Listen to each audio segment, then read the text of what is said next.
आज का वेबिनार हम लोग स्टार्ट करते हैं जो कि है सीएसएस स्क्रीनिंग टेस्ट पे, जो कि प्रिसाइड करेंगे अबू बकर Pasha, 3 time CSS qualified.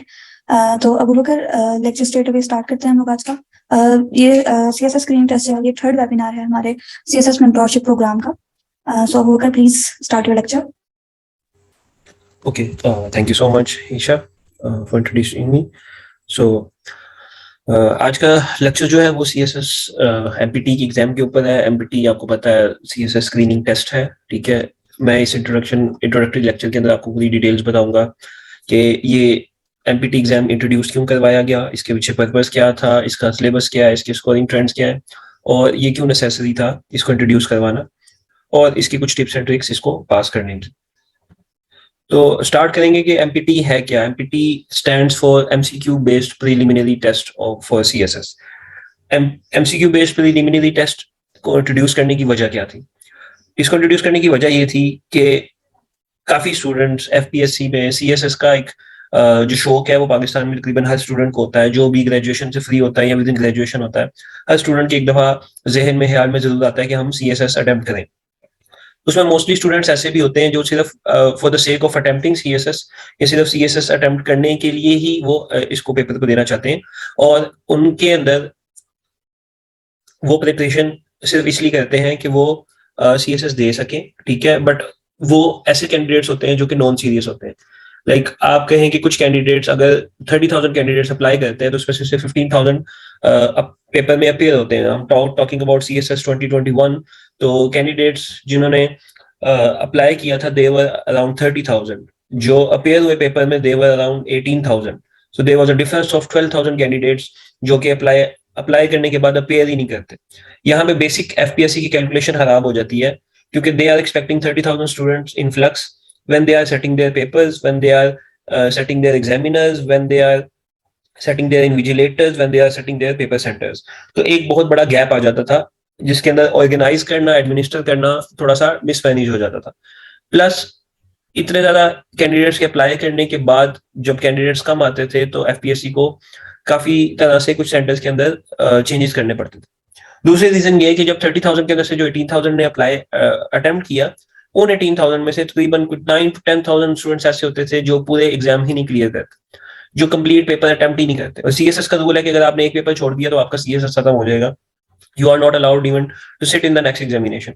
So in that case, जब आपने एक पेपर छोड़ दिया, आपने एक पेपर स्किप कर दिया, तो आपकी CSS की रेस वहीं पे खत्म हो गई। और काफी स्टूडेंट्स, ऑलमोस्ट 10,000 स्टूडेंट्स ऐसे होते थे जो कि कंप्लीट पेपर्स अपने कंप्लीट एग्जाम नहीं करते। तो they are included in the category of non serious candidates. उसके बाद कुछ कैंडिडेट्स आ जाते हैं जो कि पेपर तो पूरे देते हैं, but they are also non serious candidates, they don't know the ins and outs of CSS। उन्होंने सिर्फ अप्लाई किया होता है, ग्रेजुएशन की होती है, and then they sit in the examination, और वो बिल्कुल प्रिपरेशन के बगैर जाते हैं, तो eventually they will fail and they fail. और उसकी वजह से क्या होता है कि जो रिजल्ट है ओवरऑल CSS का, that percentage that presents a very uneven picture of what's happening out there. जो पास परसेंटेज आती है कैंडिडेट्स अप्लाइड से candidates appeared in the examination and candidates appeared in the examination से लेके कैंडिडेट्स पासिंग द एग्जाम, वो percentage around 2% and 3% के around ही रही है पिछले 10 साल में। उसकी वजह से एक खौफ और हरास पैदा होता है कैंडिडेट्स के अंदर कि पता नहीं CSS एक ऐसी चीज है जो कि शायद क्लियर ही नहीं हो सकती।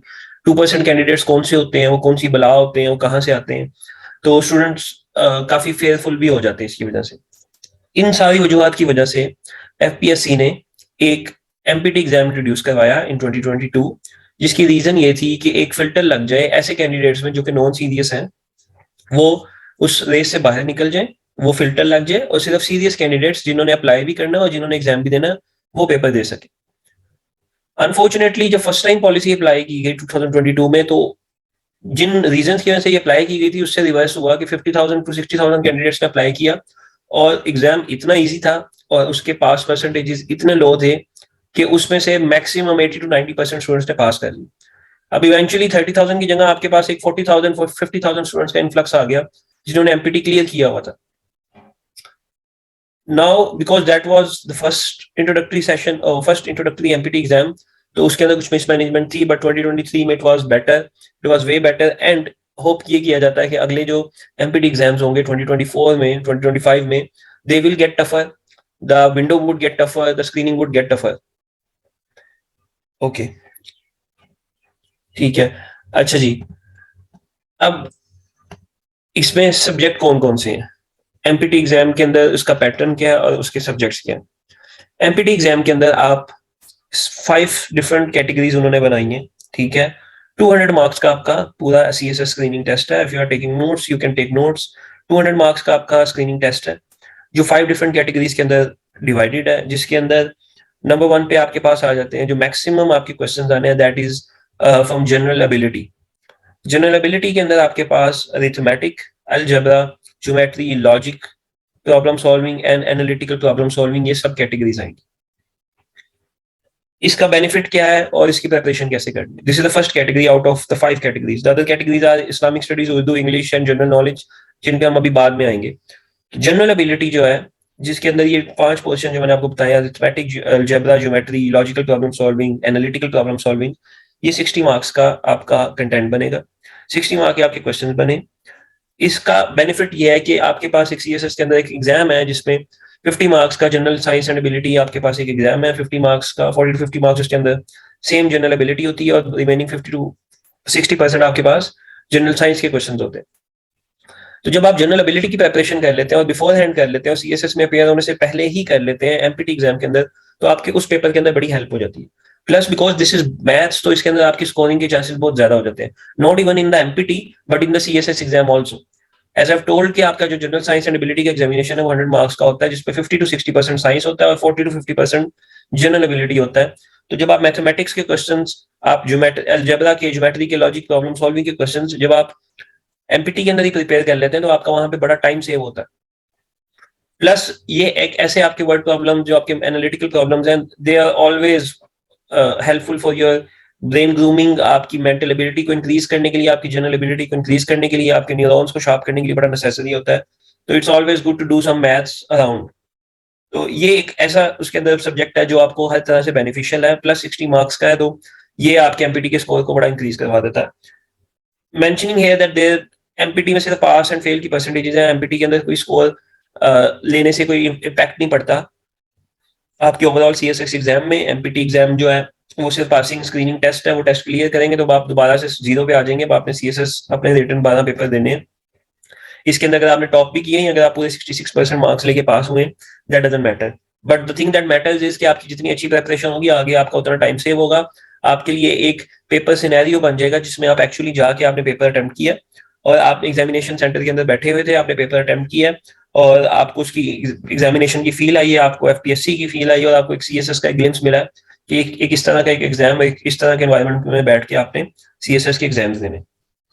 तो जनरल एबिलिटी का 60 मार्क्स का पोर्शन आपका नेसेसरी है। इसकी प्रिपरेशन करने के लिए आपके पास बुक्स पड़ी हैं, इंटरनेट आपके पास फुल है of MCQs, of online exercises, आप इसको अटेम्प्ट करें।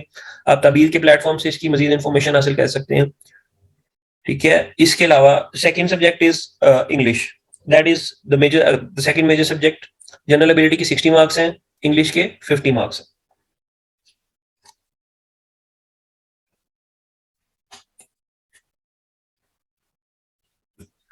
इंग्लिश में क्या आएगा? इंग्लिश में आपके पास 3 पोर्शंस में डिवीजन है, vocabulary, grammar usage and comprehension. Once again because ये सीएसएस का स्क्रीनिंग टेस्ट है, तो इसमें जितने भी सब्जेक्ट्स हैं, इसमें जितना भी सिलेबस है, ये सारा आपको हेल्प आउट करेगा आपके सीएसएस प्रिपरेशन में। स्पेशली आपके सीएसएस के कंपल्सरी एग्जामिनेशन के अंदर ये सारे सब्जेक्ट्स और ये एमपीटी एग्जाम आपको हेल्प आउट करेगा। टॉकिंग अबाउट इंग्लिश, इंग्लिश का अगर आप सीएसएस में इंटरेस्टेड है, अगर आप सीएसएस के स्क्रीनिंग में इंटरेस्टेड है, तो ऐसा कोई कैंडिडेट या स्टूडेंट नहीं होगा जो जिसको ये नहीं पता कि English is the most important subject in CSS.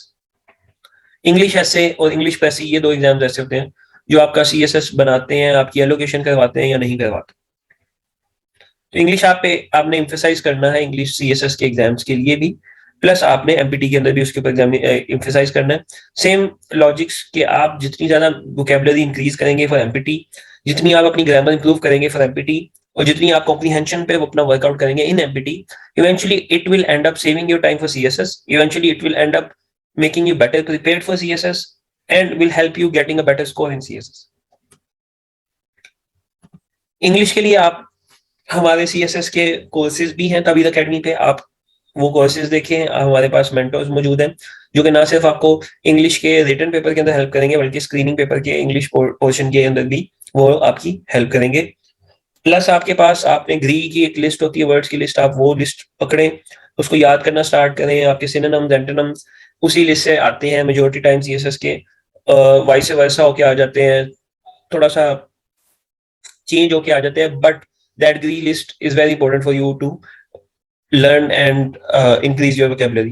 Grammar usage के लिए एफपीएससी की रिकमेंडेड बुक्स हैं। आप एफपीएससी का सिलेबस डाउनलोड करें, सीएसएस का सिलेबस डाउनलोड करें एफपीएससी वेबसाइट से, एंड उसके अंदर इंग्लिश की रिकमेंडेड बुक्स हैं, उनको देखें, and they are best books available out there for English. Along with that, अगर आप थोड़ा सा बेसिक लेवल के ऊपर हैं और अगर आपको मुश्किल होती है अभी डिटेल लेवल या हाई लेवल के इंग्लिश कंसेप्ट ग्रैस्प करने में, तो आप कोई लोकल लोकल पब्लिशर की बुक ले सकते हैं जिसके अंदर आपके इंग्लिश के एमसीक्यूज के जो क्वेश्चन होते हैं वो अवेलेबल होते हैं। उसको आप लें और उसको परफॉर्म करें, और अब आप अपनी प्रैक्टिस इंक्रीज करें। That's going to be very helpful for you. Then move करते हैं थर्ड पार्ट के ऊपर, जो कि अगेन 50 मार्क्स का है, दैट इज जनरल नॉलेज।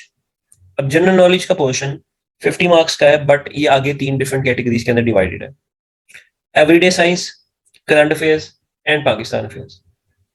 अब हम इनको आहिस्ता आहिस्ता ब्रेक करते हैं।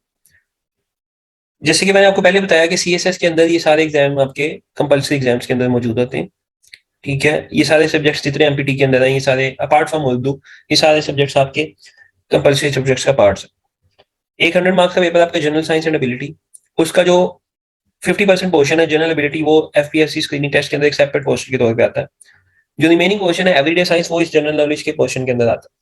तो this is the third portion of 50 marks, that's is general knowledge, जो कि डिवाइडेड है 3 पार्ट्स के अंदर: everyday science, current affairs and Pakistan affairs. Everyday science की तैयारी कैसे करेंगे आप?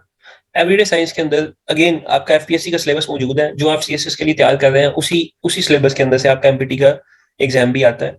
और एवरीडे साइंस के अंदर आपके basic concept of biology, chemistry and physics आपके आपके स्ट्रॉन्ग होने चाहिए। ये ना सिर्फ आपको एमपीटी एग्जाम में हेल्प करेगा, बल्कि आपको सीएसएस एग्जाम में भी हेल्प करेगा। एवरीडे साइंस के लिए भी आपके पास रिसोर्सेज अवेलेबल है, इंटरनेट पे भी अवेलेबल है, और आपके पास डोगर पब्लिशर्स की बेतहाशा बुक्स अवेलेबल है, और एमसीक्यूज की भी बेतहाशा बुक्स अवेलेबल है डोगर की, जो कि आप परचेज कर सकते हैं, उसको प्रैक्टिस कर सकते हैं आप अपने एमपीटी स्क्रीनिंग टेस्ट के लिए। एवरीडे साइंस को जैसे मैंने बताया कि बायोलॉजी, केमिस्ट्री और फिजिक्स के अंदर डिवाइड होंगे, और इसके अंदर फर्दर क्वेश्चन आएंगे आपके पास इन तीनों सब्जेक्ट के बेसिक क्वेश्चन के। यहाँ पे एक चीज इंपॉर्टेंट है कि आपका जो बैकग्राउंड नॉलेज है वो भी बड़ा इंपॉर्टेंट है। आपकी जो ग्रेजुएशन है, जिन सब्जेक्ट्स में अगर आप साइंसेस के हैं तो हमेशा साइंसेस के स्टूडेंट्स इसके अंदर अच्छा स्कोर करते हैं, और अगर आप मेडिकल साइंस की स्पेशली, जिसमें जो बायोलॉजी पढ़ के आते हैं, और जो इंजीनियरिंग के स्टूडेंट्स हैं, वो हमेशा एबिलिटी के अंदर जो मैथमेटिक्स का पोर्शन है उसके अंदर मैक्सिमम स्कोर करते हैं। तो it's an even game for both of them, for medical students and engineering students. Even CSS के अंदर भी ऐसे ही होता है, जो एग्जाम है 100 मार्क्स का, जिसमें 50% general ability and 50% general science है, उसके अंदर भी मेडिकल स्टूडेंट्स का हमेशा जनरल साइंस का पोर्शन स्ट्रॉन्ग रहता है, और इंजीनियरिंग स्टूडेंट्स का मैथमेटिक्स का पोर्शन स्ट्रॉन्ग रहता है। तो अगर आप इसकी प्रिपरेशन करेंगे, आप बेसिक कंसेप्ट आप अपने रिवाइज करते हैं, that could be coming from your matric books, that could be coming from your O level books, that could be coming from your A levels books and FSC books also. तो इस तरह आप everyday science की तैयारी करेंगे। आप अपने एक चीज का आपने ख्याल रखना है इस सारी प्रिपरेशन के अंदर, कि आप जो भी प्रिपरेशन करेंगे उसके आपने कोई एमसीक्यूज अटेम्प्ट करने, आपने एमसीक्यूज अटेम्प्ट करने हैं जिससे आपकी हेल्प होगी।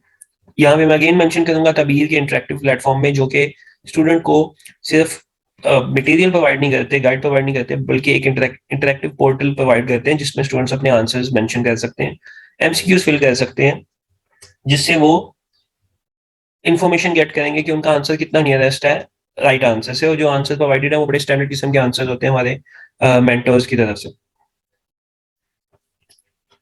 इसके अलावा आपके पास डिफरेंट एप्लीकेशन है, मोबाइल एप्लीकेशन है, डिफरेंट ऑनलाइन एप्लीकेशन है, जहाँ पे एवरीडे साइंस के या बाकी सारे सब्जेक्ट के आपके पास एमसीक्यूज अवेलेबल है। ऑनलाइन आप लोग इसको परफॉर्म करें, या आप हार्ड कॉपी ले लें, डोगर की कोई बुक खरीद लें, उससे कर लें आप, बट इवेंचुअली आपने इसकी प्रैक्टिस करनी है, and the more you practice it will benefit you not only in MPT exam but in CSS exam में also. At the end of the day CSS exam में एक एक मार्क का difference होता है, एक एक मेरिट पोजीशन का डिफरेंस होता है। आप अगर पंजाब के कैंडिडेट हैं तो you should be in the top 150 और top 170 to get an allocation, otherwise आप सारा स्टेजेस क्लियर करने के बाद भी यू वोंट गेट एलोकेशन। तो ये वो चीजें हैं जो एमसीक्यूज है, एक एक एमसीक्यू है, वहां पे आप वो मैटर करता है आपके लिए जहाँ पे आपने स्कोर अच्छा लेना है। और अगर आप एमपीटी की प्रिपरेशन अच्छी करेंगे तो आपके सीएसएस के जो एमसीक्यू पोर्शन है, और हर पेपर के अंदर आपका एमसीक्यू पोर्शन होता है, वो पोर्शन आपका ऑटोमेटिकली प्रिपेयर हो जाएगा एंड आपको मैक्सिमम मार्क गेन करने में हेल्प करेगा।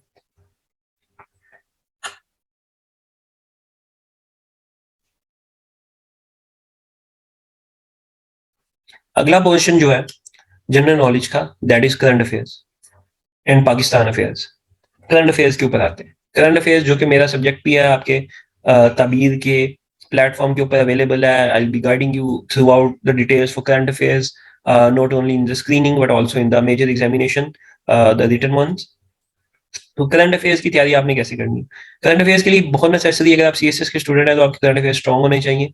दो बेसिक चीजें, एक डॉन न्यूज़पेपर और डॉन न्यूज़पेपर के editorials. Second one is a talk show, any talk show off your choice, जो कि शाम को 8 बजे से 9 बजे तक या 10 से 11 तक लगता है, जिसके अंदर पाकिस्तान के डे की समरी मेंशन की जाती है। And some international news channel, Al Jazeera और सीएनएन और बीबीसी, ये आपने फॉलो करने हैं। डॉन के अंदर भी आपने डेली की हेडलाइंस और जो मेन फ्रंट पेज है वो, फिर आपके पास डॉन में एक इंटरनेशनल अफेयर्स का पेज होता है वो, and then the editorials. This is for CSS exams. But for MPT current affairs, आपने जो डेली का फ्रंट पेज है उसको आपने लाजमी पढ़ना है।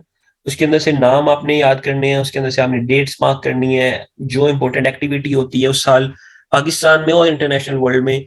कोई प्रेसिडेंट बना है, कोई प्राइम मिनिस्टर बना है, कोई चीफ ऑफ आर्मी स्टाफ बना है, आपके मिनिस्टर, आपके कैबिनेट मिनिस्टर्स कौन है, आपके कैबिनेट किस मिनिस्टर के पास कौन सी मिनिस्ट्री है, कितने नंबर ऑफ मिनिस्ट्रीज हैं, ये सारे क्वेश्चंस आपके आपके इलेक्शन किस डेट को है, आपका करंट अफेयर्स के अंदर इसके अलावा क्या चल रहा है, आपकी इकोनॉमी की कंडीशन क्या चल रही है, आपका आईएमएफ के साथ एग्रीमेंट कब हुआ, आपके कितने राउंड ऑफ सेशन हुए आईएमएफ के साथ, each and everything could be included. Even even आपका करंट अफेयर्स के अंदर आपके कोई पीएसएल का फाइनल किस डेट को हुआ, आपका आपका किसी सेलिब्रिटी की या किसी रिनॉन पर्सनैलिटी की किसी की डेथ कब हुई, कोई आपका अर्थ डे कब होता है, आपका वुमेन्स डे कब होता है, इसकी कोई डेट, ये सारे कंटेंट्स हैं आपके करंट अफेयर्स के सिलेबस के, जो कि आपको एमसीक्यूज के अंदर आते हैं। इसके लिए आपको विजिलेंट रहना है। इसके लिए you should be strong in your dates, you should be strong in your memory, you should be strong in memorising the names. और उसका एक ही तरीका है कि the more you read, the more time you give to your study, maximum आप उसके अंदर आपको चीजें याद होंगी। जितना आपके आंखों के सामने से गुजरेगा, जितना आप पढ़ेंगे, उतना आप इसको बेहतर तरीके से याद कर सकते हैं।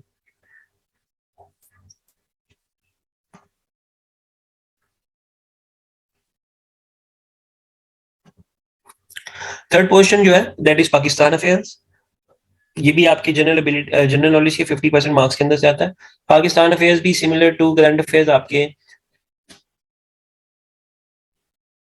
कुछ करंट अफेयर्स और कुछ आपके पाकिस्तान की हिस्टोरिक क्वेश्चंस, कुछ पाकिस्तान के आपके questions through out the history of Pakistan, pre partition, post partition, उसमें से भी कुछ आ सकता है। कुछ नंबर ऑफ प्रेसिडेंट्स के नाम, आपके कॉन्स्टिट्यूशन की डेट्स, आपके कॉन्स्टिट्यूशन की इंपॉर्टेंट डेट्स, कब कोई कॉन्स्टिट्यूशन आपका अप्लाई हुआ था, कब कोई कॉन्स्टिट्यूशन नलीफाई हुआ था, कब कोई मार्शल लॉ लगा था, कब कोई गवर्नमेंट आउस्ट हुई थी, कब कोई आपकी स्पेसिफिक मूवमेंट चली थी with in Pakistan, any particular date, any particular date of signing an agreement, a major agreement, any particular date of involving into some agreement with some international relations, international states, Pakistan के around जो भी इस तरह की activity होती है specifically in सालों के अंदर, रिसेंट ईयर्स के अंदर, and then a bit of historical importance also.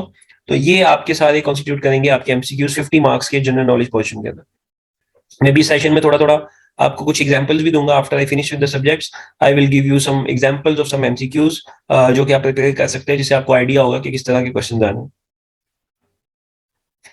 इसके बाद आपका एक पोर्शन है जो कि सीएसएस में इंक्लूडेड नहीं है। Astonishingly this is a subject that is not included in CSS compulsory papers, that is your national language, that is Urdu. ठीक है, उर्दू के अंदर ग्रामर यूसेज और ट्रांसलेशन होती है।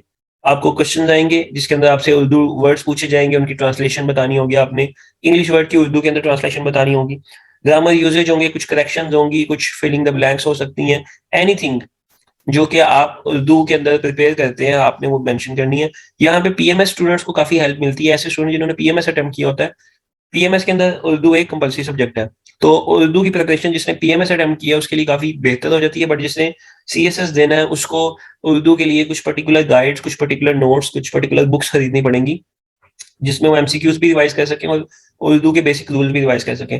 उर्दू काफी कैंडिडेट्स को it seems tough for them, to be honest it is tough, because आप मैट्रिक और एफएससी के बाद आप फिर जब ग्रेजुएशन करते हैं या अगर आप मास्टर्स करते हैं, आप सीएसएस की प्रिपरेशन कर रहे हैं, तो 6-7 साल का गैप आ जाता है जिसके अंदर आपने उर्दू को लिखा ही नहीं होता।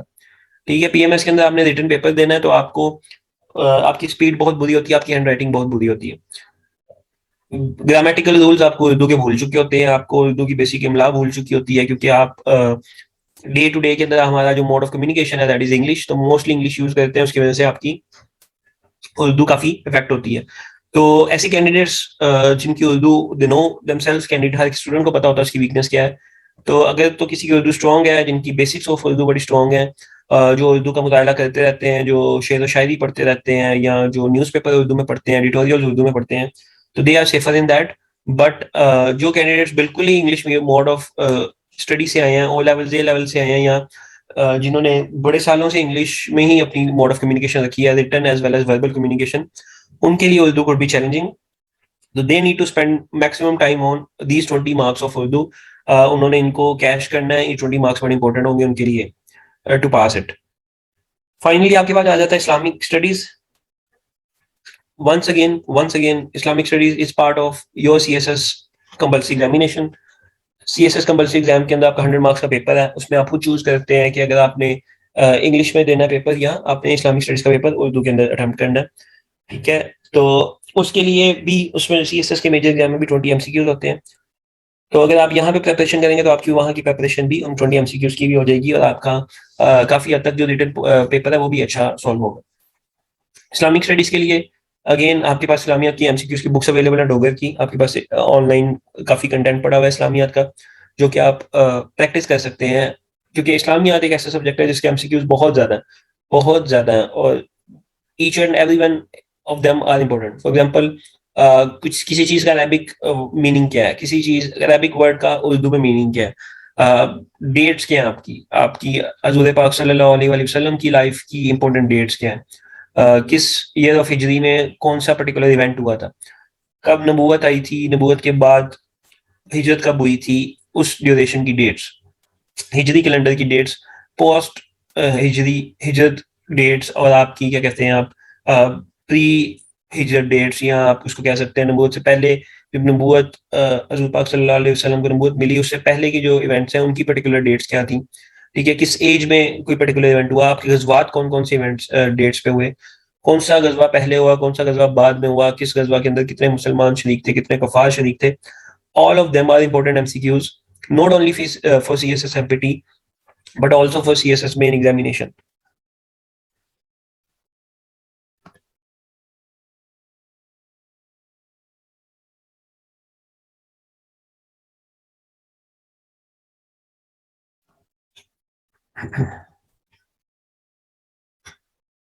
अच्छा जी, सीएसएस की कुछ इंस्ट्रक्शन है, सीएसएस एमपीटी ये अभी तक सिलेबस था जो 6 सब्जेक्ट्स के अराउंड घूम रहा था। Just letting you guys know, आप स्टूडेंट्स हैं, अगर आप सीएसएस के अंदर आ गए हैं, अगर आप सीएसएस की दौड़ में शामिल हो गए हैं और आप इसको करना चाहते हैं, या आप गवर्नमेंट जॉब हासिल करना चाहते हैं, तो this is very important, this is very necessary.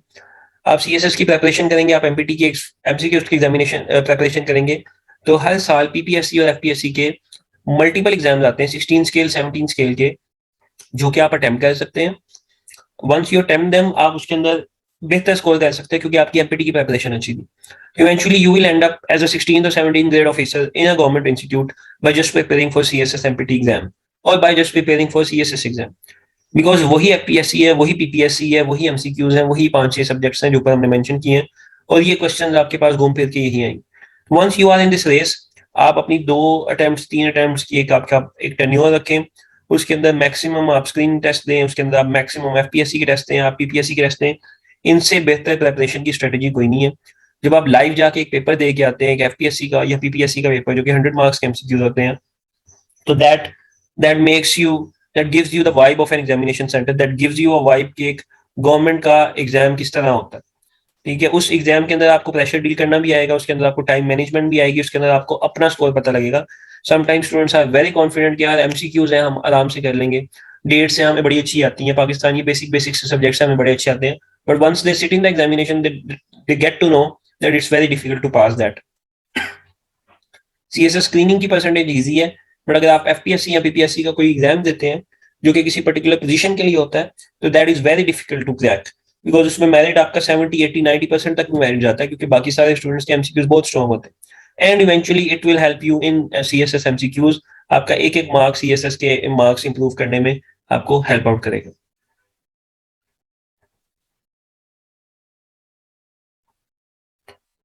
Okay, just for summary, CSS MCQs based preliminary test effective हुआ 2022 से ऑनवर्ड्स। ये मैंडेटरी टेस्ट है हर कैंडिडेट के लिए जिसने रिटर्न सीएसएस एग्जामिनेशन देने। अगर आपका एमपीटी टेस्ट क्लियर नहीं हुआ तो आप सीएसएस के लिए एलिजिबल नहीं है। एमपीटी टेस्ट के अंदर अगर आप अपेयर हो जाते हैं और सीएसएस की अटेम्प्ट नहीं देते तो ये आपकी सीएसएस की अटेम्प्ट काउंट नहीं होगी, it will be not considered as a chance. By chance जिन स्टूडेंट्स को नहीं पता, सीएसएस के 3 अटेम्प्ट्स होते हैं, 3 चांसेस होते हैं। टिल द एज ऑफ 30 आप 3 दफा सीएसएस अटेम्प्ट कर सकते हैं। अगर आपने एक भी पेपर अटेम्प्ट कर लिया तो आपकी एक अटेम्प्ट या एक चांस कंसीडर किया जाता है। अगर आप फेल हो जाते हैं तब भी, अगर आप पास हो जाते हैं तब भी, अगर आप सिर्फ एक पेपर के अंदर जाके बैठ आते हैं तब भी। तो एमपीटी के अंदर अपेयर करें अगर आप, और एमपीटी फेल हो जाए, एमपीटी पास हो जाए और आप सीएसएस एग्जाम ना करें, तो ये आपकी सीएसएस अटेम्प्ट में काउंट नहीं होगा। एमपीटी में 200 मार्क्स के आपके क्वेश्चन होंगे, 200 मल्टीपल चॉइस क्वेश्चन होंगे, हर क्वेश्चन के लिए आपको एक मिनट दिया जाता है। एमपीटी के अंदर कोई नेगेटिव मार्किंग नहीं होगी। 200 मिनट्स होंगे, जैसे मैंने कहा कि 1 मिनट दिया जाता है, तो आपका 3 सवा 3 घंटे का ये टेस्ट होगा।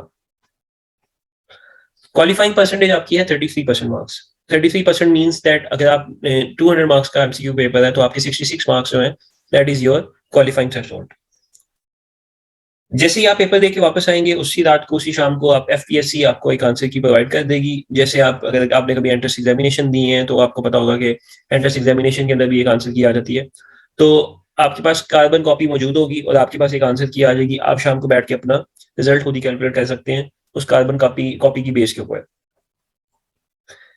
एमपीटी आपका नॉलेज बेस्ड टेस्ट होगा, एमपीटी आपकी टेस्ट ऑफ मेमोरी होगा। अभी ये आपका राइटिंग स्किल चेक नहीं कर रहा एमपीटी, अभी आपके एनालिसिस एनालिटिकल स्किल चेक नहीं कर रहा, आपका राइट अप नहीं देख रहा, अभी आपके एनालिसिस कैसे हैं, आप सिचुएशंस को आर्ग्यूमेंट्स में कैसे कन्वर्ट कर सकते हैं, वो टेस्ट नहीं कर रहा। But it's a knowledge based test, kind of रट्टा बेस्ड टेस्ट आल्सो, जिसमें आप जितना अच्छा रट्टा होगा, जितना अच्छा आपकी डेट्स मेमोरी शार्प है, आप उतना इस टेस्ट को अच्छे से क्लियर कर सकते हैं। 33% मार्क्स हैं, that is not a difficult criteria to pass it, very easy to pass it.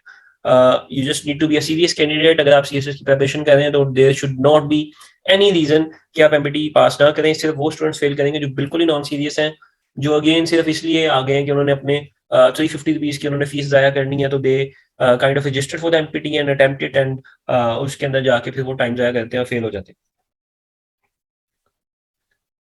एक और चीज की एमपीटी एग्जाम आपका हर साल के लिए एप्लीकेबल होगा और हर साल नया एमपीटी एग्जाम एप्लीकेबल होगा। अगर आपने सीएसएस 2023 देने हैं तो you should qualify for CSS 2023 MPT test.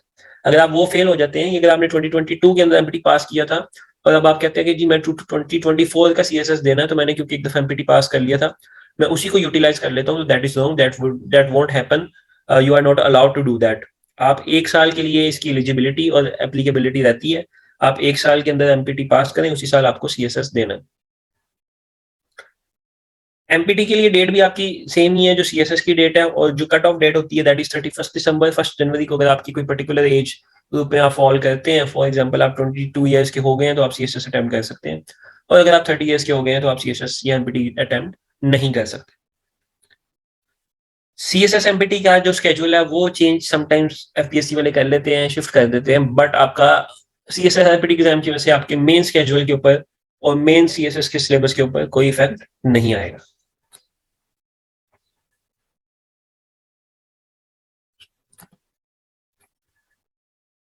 अब हम कुछ एमसीक्यूज ले लेते हैं, किसी एक एक एमसीक्यू की या दो दो एमसीक्यूज की एग्जांपल ले लेते हैं हर सब्जेक्ट से जो हमने पहले डिस्कस किए हैं।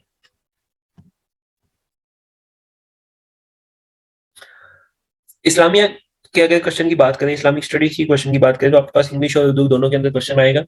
ठीक है, क्वेश्चन की टाइप्स ऐसे हो सकती हैं कि हजूर पाक सल्लल्लाहु अलैहि वसल्लम पे पहली वही कौन से गार में आई, ठीक है। Very common, very basic question of Islamiyat, but क्योंकि हमने बेसिक इस्लामियात बेसिक्स मैट्रिक तक पढ़ी होती हैं तो या एफएससी तक पढ़ी होती हैं, तो आपको समटाइम्स इस तरह के बेसिक क्वेश्चन भी भूल जाते हैं। कौन सी किताब किस प्रॉफिट के ऊपर आई थी?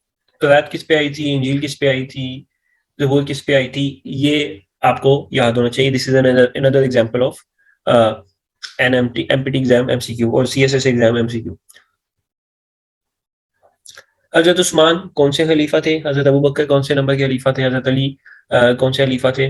प्लस इनका जो खलीफेट का दौर है वो सीएसएस के मेन एग्जाम के अंदर बड़ा समटाइम्स ये एमसीक्यूज में आता है कि कौन से खलीफा थे जिनका कितना दौर था, जिनका दौरे हुकूमत कितना था, उनकी खलीफेट का ड्यूरेशन कितना था, कौन से हिजरी ईयर से लेके कौन से हिजरी ईयर तक था, कितने सालों का था। ये आपके पास एमपीटी क्वेश्चन आ जाते हैं, मेन एग्जाम में भी आ जाते हैं। सूरह निसा के अंदर किस चीज का तबसरा है? सूरह निसा का टॉपिक क्या है? सूरह निसा के अंदर कौन से मामलात डिस्कस किए गए हैं? फॉर एग्जांपल सूरह निसा के अंदर आपको पता है कि वुमेन मैटर्स या औरतों के मामलात, औरतों के बारे में हिदायत दी गई हैं कुरान पाक में। तो ये एग्जांपल है इसकी, ठीक है। उर्दू की बात करें तो आपके पास अल्फाज मुतरादिफ आ सकते हैं, ठीक है। आपके पास खुशी, खुशी का मुतरादिफ लिखें। सादिक और अमीन होने का मुतरादिफ लिखें, सादिक होने का, ठीक है। आप पुख्ता होने का मुतरादिफ लिखें, ठीक है। आप मंसूबे का मुतरादिफ लिखें, तो ये उसके अंदर आपके पास आ सकता है। करेक्ट ऑप्शन आपके पास आती हैं। दुरुस्त जुमला बताएं। 3 जुमले दिए गए होंगे आपको, उसमें से कोई एक जुमला ठीक होगा उर्दू ग्रामर के अकॉर्डिंग। कोई फिलिंग द ब्लैंक्स होगी, वहां पे आप क्या एंटर करेंगे। कुछ प्रोवर्ब्स होंगे, कुछ कहावतें होंगी जो कि आपको एमसीक्यूज के अंदर आ सकती हैं। फिर उर्दू की आपकी टर्मिनोलॉजीज भी आ सकती हैं। मुज़क्कर मुअन्नस आ सकते हैं। किस मुहावरे का मफहूम क्या हो सकता है, ठीक है। ये आपको उसके अंदर उर्दू के एमपीटी एग्जाम के अंदर आ सकता है। किसी को दरवाजा मत खोलो, दरवाजा मत खोलें, दरवाजा बंद कर दें, ये 3 ऑप्शन आ सकती हैं। बेसिक आपने ग्रामर के रूल्स अप्लाई करके उसके अंदर आंसर आपने बताना है, ठीक है। सीख पाओ ना, सीख पाओ ना का मीनिंग क्या होता है, उर्दू के अंदर क्या होता है, ठीक है। बाग बाग होना, ये किस टर्म में यूज किया जाता है, किस वक्त यूज किया जाता है, उसकी ऑप्शन अवेलेबल होंगे। जैसे मैंने पहले मेंशन किया, कुछ उर्दू के वर्ड्स होंगे जिनकी इंग्लिश लिखनी होगी, इंग्लिश ट्रांसलेशन पूछी गई होगी। कुछ उर्दू के सेंटेंसेज होंगे कि आपका कराची पाकिस्तान का शहर है, तो कराची पाकिस्तान का शहर है तो उसकी आपकी ऑप्शन दी गई होंगी, 4 ऑप्शन होंगे इंग्लिश के अंदर। Karachi is the city of Pakistan, city is the Karachi of Pakistan, Pakistan is the city of Karachi, similar to that. English के अंदर आपको सिनोनिम्स आएंगे। अगर आप ऑलरेडी पास्ट पेपर्स देख चुके होंगे सीएसएस के, तो उसके अंदर कोई डिफरेंस नहीं है। एंटोनिम्स आएंगे, ठीक है। सिनोनिम्स होते हैं मीनिंग्स, एंटोनिम्स होते हैं ऑपोजिट मीनिंग्स आपके। करेक्ट ऑप्शन जिस तरह उर्दू में है इसी तरह इंग्लिश में भी होंगे। कुछ सेंटेंसेस गिवन होंगे, सेंटेंसेस ग्रामेटिकली रॉन्ग होंगे, उनको ठीक आपने चूज करना होगा उसमें से। फिर आपके पास एक कॉम्प्रीहेंशन का पैराग्राफ आएगा, उसके नीचे 4 से 5 आंसर्स होंगे, एमसीक्यूज होंगे, और उसी पैराग्राफ के अंदर से आपके आंसर्स मौजूद होंगे। Very easy to do, but यहाँ पे आपके थोड़े से एनालिटिकल स्किल भी टेस्ट किए जाते हैं। पेयर ऑफ वर्ड्स आपने याद करने हैं, पेयर ऑफ वर्ड्स आ जाते हैं समटाइम्स। फिलिंग द ब्लैंक्स आ जाती हैं, जिसके अंदर आपको 2 से 3 वर्ड्स दिए जाते हैं कि 2 words, double filling the blanks भी आ सकती हैं कि एक सेंटेंस है उसके अंदर 2 ब्लैंक्स हैं, तो आप उसके अंदर कौन कौन सा इंग्लिश का वर्ड आएगा, ठीक है। फिर बेसिक ग्रामर रूल्स की आपकी फिलिंग द ब्लैंक्स दूसरे किस्म की भी आ जाती हैं।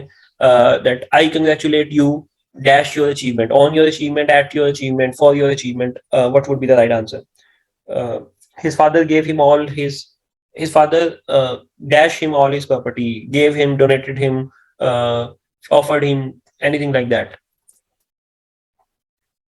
आइडेंटिफाई द ऑड वर्ड्स आ सकते हैं। ऑड वर्ड्स आइडेंटिफाई करने का मतलब है कि आपको टेबल, चेयर, बेड दे दिया जाए और साथ दे दिया जाए वाटर, तो water is kind of odd word. Table, chair and bed, they are all made of wood और they all come in the furniture category.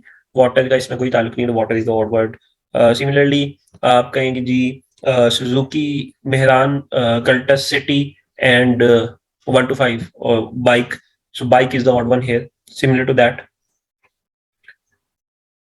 ठीक है। सेंटेंस करेक्शन आ जाएगी, ग्रामर आपके सेंटेंस करेक्शन आ जाएगी। जनरल एबिलिटीज के अंदर जैसे मैंने आपको पहले बताया कि आपके पास परसेंटेज के क्वेश्चंस आएंगे, आपके पास नंबर के पैटर्न्स आएंगे, आपके पास बेसिक डिमास के डिवीजन, मल्टीप्लिकेशन, एडिशन, सब्ट्रैक्शन के क्वेश्चंस आएंगे, थोड़े से डिफरेंट करके आएंगे, कुछ अलजेब्रिक एक्सप्रेशंस आएंगी जिनको आपने नॉर्मल करना होगा, एक्स की वैल्यू फाइंड करनी होगी, and you will have to do this very rapidly. आपका मैथ्स बहुत स्ट्रॉन्ग होना चाहिए, आपकी बड़ी प्रैक्टिस होनी चाहिए। ऐसी कोई चीज नहीं है जो मैथ्स स्पेसिफिकली जुबानी नहीं याद होता। मैथ्स अगर कोई कहता है कि मुझे मैथ्स की तैयारी होगी जुबानी किताब देख कर, he is shitting on himself. जब तक आपने मैथ्स अटेम्प्ट नहीं किया, आपने मैथ्स के क्वेश्चन अटेम्प्ट नहीं किए, तब तक it's of no use. Angles के बारे में आपको क्वेश्चन आएगा, नंबर सीरीज के बारे में आपको क्वेश्चन आएंगे, आपको इसमें भी कॉम्प्रिहेंशन टाइप आ सकता है कि अगर A is the son of B, B is the brother of C, C is the daughter of D, then you'll have few questions के who is older than whom, who relates to whom in which manner, similar to that.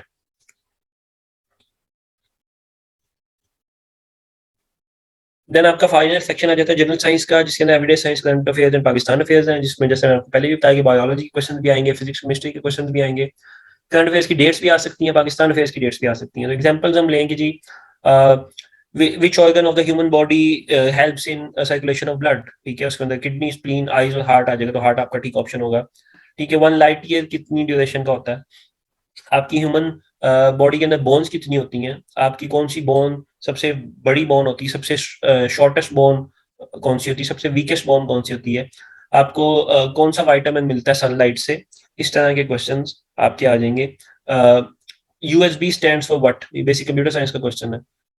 LPG stands for what? LPG composition क्या होती है? ठीक है, Newton के कितने laws थे? Short sightedness क्या होती है? लॉन्ग साइटेडनेस क्या होती है? इस तरह के क्वेश्चन आ सकते हैं आपको। ठीक है, अगर आपका न्यूक्लियर स्प्लिट कर रहा है तो वो फिजन रिएक्शन है या फ्यूजन रिएक्शन है? ठीक है, आपके पास वाटर का फॉर्मूला क्या है? वाटर के अंदर रेशो क्या होती है? वाटर की, हाइड्रोजन की, ऑक्सीजन की रेशो क्या होती है? सल्फ्यूरिक एसिड का फॉर्मूला क्या होता है? Multiple question like this. ठीक है, फिर अगर हम करंट अफेयर्स की बात करें, एज आई मेंशन बिफोर, उसके अंदर आ जाएगा कि जी आपका पाकिस्तान के कितने प्राइम मिनिस्टर रह चुके हैं अब तक? ठीक है, पाकिस्तान का 3rd प्राइम मिनिस्टर कौन था? ठीक है, आईएमएफ के हेडक्वार्टर्स का, वर्ल्ड बैंक के हेडक्वार्टर्स का। लेटेस्ट आपके पास कुछ सऊदीया के अंदर क्या अपडेट्स हुई हैं? मोहम्मद बिन सुल्तान ने क्या रूल्स पास किए हैं आपके वहां पे? वुमेन राइट्स के अंदर क्या चेंजेस आए हैं आपकी? सीपैक की फुल फॉर्म क्या है? सीपैक किस चीज का पार्ट है? किस इनिशिएटिव का पार्ट है? वर्ल्ड एनवायरनमेंट डे कब होता है? वर्ल्ड हेल्थ डे कब होता है? पाकिस्तान कौन सी लिस्ट में है एफएटीएफ की? पाकिस्तान में ब्रिटिश एयरवेज ने अपना ऑपरेशन कितने साल के बाद रिज्यूम किया? ठीक है, फिर आप पाकिस्तान अफेयर्स की बात करें तो पाकिस्तान के हिस्टोरिक क्वेश्चन आ गए। पाकिस्तान इंडिया इंडो पाक सब कॉन्टिनेंट का पहला वॉइस रॉय कौन था? आखिरी वॉइस रॉय कौन था? ठीक है, तो कौन से ऑपरेशन का नाम क्या था, पर्टिकुलर क्या था? इमरान खान की गवर्नमेंट कब खत्म हुई? किस स्टेट को इमरान खान को प्राइम मिनिस्टरशिप से हटाया गया? आजकल इंडिया का प्राइम मिनिस्टर कौन है? सिंध ताज माहदे में पाकिस्तान के पास कौन से रिवर्स थे और इंडिया के पास कौन से रिवर्स थे? इंडस वैली ट्रीटी कौन से इंडस वैली सिविलाइजेशन आपकी कहाँ कहाँ पे है? कौन कौन से एरियाज है वहाँ के? फेमस एरिया कौन से? तो सिमिलर टू दैट ये मैंने आपसे सारे क्वेश्चन शेयर कर दिए हैं, एग्जांपल शेयर कर दिए हैं, सिलेबस शेयर कर दिया है। This is all about CSS empty examination. It's a very easy exam, it's a very mandatory and essential exam. And अगर आपके कोई क्वेश्चन हैं तो प्लीज कमेंट्स में पोस्ट कर दें। You can reach out to the Tabeer personals for any question later on. अगर आप इसको यूट्यूब पे देख रहे हैं someday later than this lecture, then भी आप तबीर के रिसोर्सेज को एक्सेस कर सकते हैं। आप तबीर के स्पोर्ट पर्सन को कॉन्टेक्ट कर सकते हैं for any more questions, for any more queries. And Tabeer की वेबसाइट जरूर विजिट करें जहाँ पे आपको ये लेक्चर्स और बाकी कोर्सेज के बारे में इंफॉर्मेशन मिलेगी। And do enrol and do sign up and we'll make sure that we get you prepared for CSS and CSS MPT exam. So thank you. That's all for today. Any questions? Well, Abu Bakar, that was an amazing lecture and some great advices. Thank you so much for your time here. And यहीं पे हम लोग webinar and करते हैं आज का. And then I'll see you in next webinar. And I would like to say to my audience to please keep following our CSS mentorship program. With this, let's end this webinar. Thank you so much, Abu Bakar, again. Allah Hafiz. Thank you. Thank you, Shah. Allah Hafiz.